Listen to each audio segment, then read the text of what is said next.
আসসালামু আলাইকুম। কেমন আছেন আপনারা সবাই? আশা করি আপনারা আল্লাহর অশেষ রহমতে সবাই ভালো আছেন। আমিও অনেক বেশি ভালো আছি। জ্যৈষ্ঠ মাস তো প্রায় এসেই গিয়েছে, তাই আর বেশি দিন কাঁচা আম থাকবে না বাজারে, পাকা আম এসে যাবে। আর সেজন্যই আমি এখন একটি কাঁচা আমের রেসিপি শেয়ার করব। আমি আমার চ্যানেলে এই প্রথম একটি আচারের রেসিপি শেয়ার করতে যাচ্ছি। চলুন উপকরণগুলো দেখে নিই। এখানে নিয়েছি আমি কাঁচা মরিচ, আর এখানে নিয়েছি দেশি 2 থেকে 3টি দেশি রসুন খোসা ছাড়ানো, আর এখানে আছে শুকনা মশলা, যেগুলো লবণ আছে 1-1.5 চামচের মতো, আর এখানে আছে শুকনা মরিচ গুঁড়ো, আছে জিরা গুঁড়ো সামান্য 1 চামচের মতো, ধনিয়া গুঁড়ো 1 চামচের মতো, আর হলুদ গুঁড়ো 1.5 চামচের মতো। আর এখানে আছে মৌরি, গোটা মৌরি, তারপরে আছে গোটা জিরে, গোটা ধনিয়া, আর এখানে গোটা সাদা রাই, আর এখানে পাশে আছে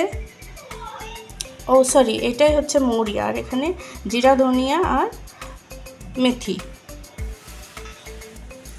আর এখানে আছে সামান্য চিনি, প্রায় 2 টেবিল চামচের মতো চিনি, আর এখানে 1 কাপ পরিমাণ সরিষার তেল। এই সরিষার তেলটি আমার খাসপুর থেকে অর্ডার করা, ওরা অর্গানিক প্রোডাক্ট অনেক ভালো দেয়। আর তারপরে আছে এখানে প্রায় 20 থেকে 30 গ্রামের মতো পাকা তেঁতুল ভিজায় রেখে রস বের করে নেওয়া। এখন সব গোটা মশলাগুলো আমি ব্লেন্ডারে ক্র্যাশ করে নিব। এখানে কোনো পাউডার করে নিব না, অনেক বেশি পাউডার করলে আচারে ভালো লাগে না, তাই ক্র্যাশ করে নিব। এরপরে আমি আমসহ ফিরে আসব।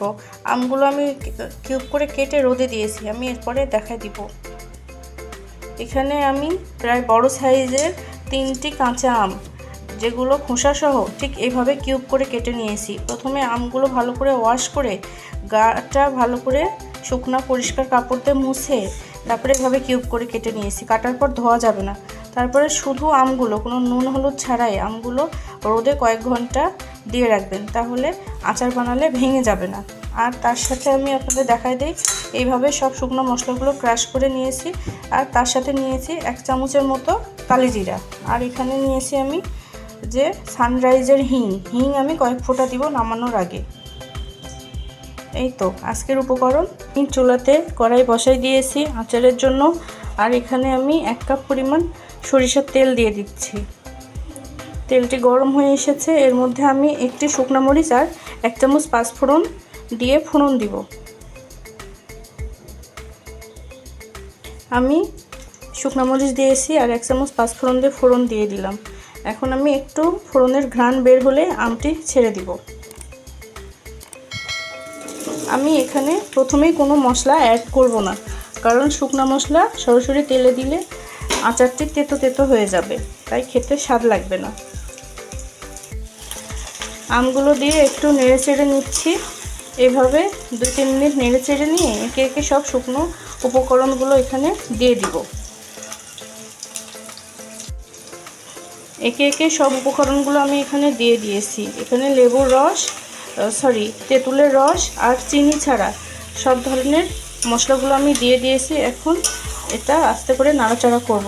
মোটামুটি একটি রান্নার ভাব চলে আসলে, সব মশলার গন্ধটা কেটে গেলে তারপরে আমি একে সবার শেষে চিনি দিয়ে নামিয়ে ফেলবো, আর তারপরে তেঁতুল দিব। আমি মাঝে মাঝেই একটু করে নেড়ে চেড়ে নিচ্ছি আচারগুলো। আর আচারে কখনোই ঢাকনা দিয়ে বানাতে হয় না, তাহলে আচারের রং নষ্ট হয়ে যায়। তাই আচার যতটা সম্ভব আপনি গ্যাসের ফ্লেম কম বা বেশি করে ঢাকনা না দিয়ে রান্না করার চেষ্টা করবেন আপনারা। ফিরে এলাম প্রায় 5 থেকে 7 মিনিট পর। আমগুলো প্রায় আমার সেদ্ধর কাছাকাছি চলে এসেছে। এখন এর মধ্যে আমি তেঁতুলের রসটুকু অ্যাড করব।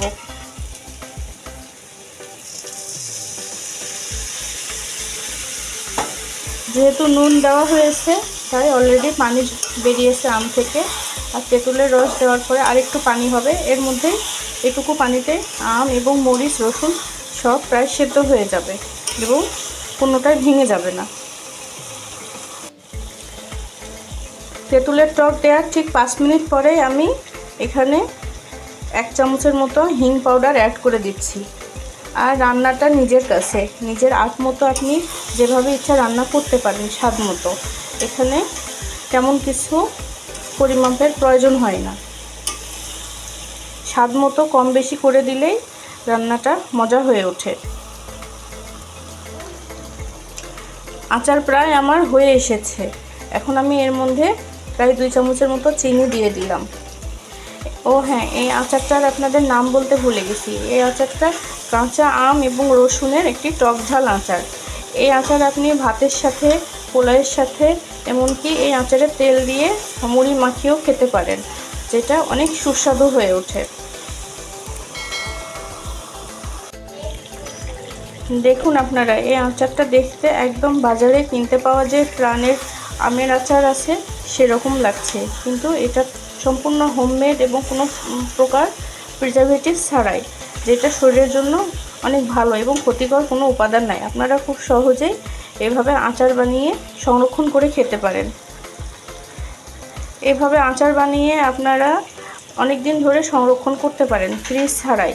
যদি আপনারা আচারটা বানানোর পর ঠান্ডা করে একটি চীনামাটির জারে বা কাঁচের জারে এয়ারটাইট করে রাখতে পারেন, অনেক দিন ধরে খাওয়া যাবে। আর যেটা শুধুমাত্র আপনি ঘরে খাওয়ার জন্য রাখবেন, সেটা ছোট পাত্রে আলাদা করে রাখবেন, যেন যে পাত্রে সংরক্ষণ করবেন সেই পাত্রে নাড়াঘাটা যেন না হয়। আমি চুলার জালটা নিভাই দিয়েছি।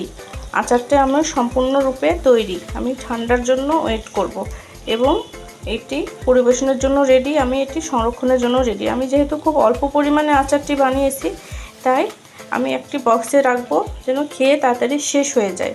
আর আপনারা অনেক বেশি বানালে সেইভাবে উপকরণগুলো অ্যাডজাস্ট করে দেবেন, তাহলে অনেক দিন পর্যন্ত রেখে রেখে খেতে পারবেন। আমার আচারের ফাইনাল লুক একদম দেখতে কতটি লোভনীয় হয়েছে। আর এই ধরনের শর্টকাট যে কোনো রেসিপি পেতে আর চটজলদি হয়ে যায় এই ধরনের রেসিপি পেতে আমার চ্যানেলটি অবশ্যই সাবস্ক্রাইব করবেন আর বেল আইকনটি প্রেস করবেন। আপনাদের ভালোবাসা দিয়ে পাশে থাকবেন। আর ততক্ষণ পর্যন্ত সবার সুস্থতা কামনা করছি। আল্লাহ হাফেজ। ফিরে আসবো আরেকটি নতুন কোনো রেসিপি নিয়ে।